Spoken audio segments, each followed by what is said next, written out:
सुबह 11:30 बजे पूछताछ शुरू हुई थी और उसके बाद से हम आपको हर रोज की तस्वीर दिखा रहे हैं। रविवार, सोमवार और अब मंगलवार को पूछताछ के बाद गिरफ्तारी की खबर है और ये खबर सबसे पहले हमारे सहयोगी अरविंद ओझा ने हमें दे दी थी। अरविंद, आपके पास आते हुए, रिया चक्रवर्ती की गिरफ्तारी का इस पूरे मामले में, ड्रग्स से जुड़े मामले में हुआ है, इसका क्या मायने है और कैसे ये केस आगे बढ़ता हुआ देख रहे हैं आप? और माना जा रहा है 10-15 मिनट में बाहर निकलेगी मेडिकल चेकअप के लिए। जी बिल्कुल, देखिए 10 से 15 मिनट और लगना है, जो भी जानकारी मिली है रिया चक्रवर्ती बाहर निकलेंगे। लेकिन मैं यहाँ एक चीज का जिक्र करना चाहता हूँ अंजना।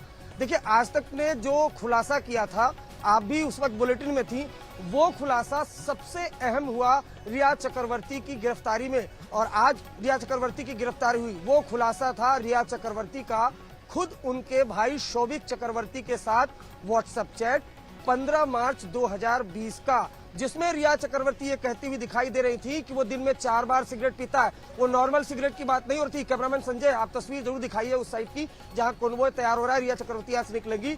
आपको बताऊं, उस व्हाट्सएप चैट में बाकायदा ये रिया चक्रवर्ती बोल रही थी कि दिन में 4 बार सिगरेट लेता है। शोभिक चक्रवर्ती कहता है कि वो बड अरेंज कर देगा। देखिए, ये बड अब मुंबई में कई लोगों की मुसीबत बन सकता है। ये बड एक तरीका का रिफाइन जो है वो मैरिजुआना है, जो विदेशों से आजकल मुंबई में काफी बड़ी तादाद में आ रहा है इलीगल तरीके से, और खासकर बॉलीवुड सर्किल में और पार्टी में काफी ज्यादा प्रचलित है। वो बड की बात करता है, जिसके बाद रिया चक्रवर्ती करती है कि ओके ठीक है, वो अरेंज करने के लिए कहती है। शोभिक चक्रवर्ती बेकायदा ये इंश्योरेंस देता है कि वो 5 ग्राम बड अरेंज कर देगा और उस 5 ग्राम बड से 20 से 30 सिगरेट बन सकती है। वो आज तक का खुलासा, उसी आज तक के खुलासे के बाद से ही दूसरे दिन से रिया और उसके भाई पर शिकंजा कसना शुरू हो गया था। वो व्हाट्सएप चैट पूछताछ में शोभिक चक्रवर्ती को दिखाया गया।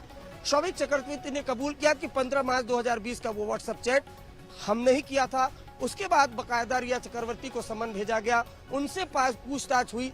लगातार शुरुआत में वो कंजम्पशन से तो इनकार कर थी कि उन्होंने कभी कंज्यूम नहीं किया। हालांकि उन्होंने बोला कि लगातार कि दीपेश सावंत हो, सैमुअल मिरांडा हो या बाकी शोभिक हो, ये सभी लोग सुशांत के लिए लेकर आते थे मैरिजुआना, सुशांत के कहने पर लेके आते थे।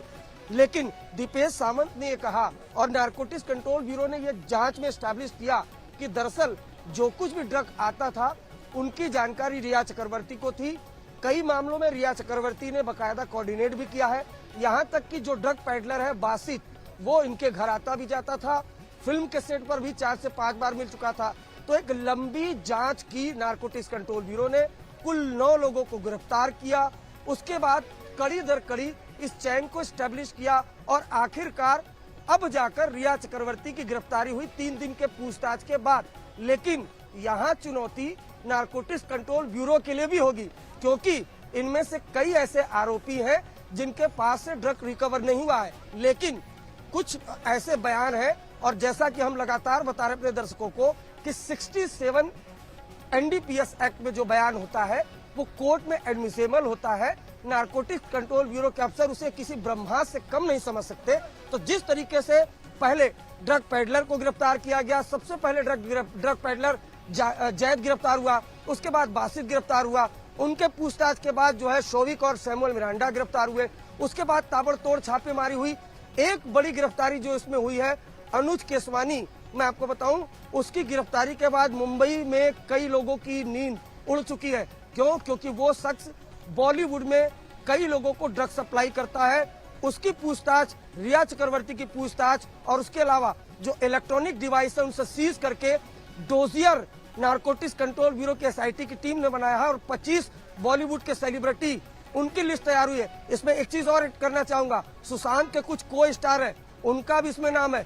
आने वाले दिनों में उनसे पूछताछ होगी। ये जो बिल्डिंग आप देख पा रही है, इस बिल्डिंग में कई बड़े बड़े नाम पहले भी ड्रग सिंडिकेट में फंसकर अरेस्ट होकर आ चुके हैं और अब रिया चक्रवर्ती गिरफ्तार हुई है। लेकिन यहाँ भी क्लियर कर दूं, ये गिरफ्तारी ड्रग्स एंगल पर हुई है, एनडीपीएस एक्ट के तहत हुई है।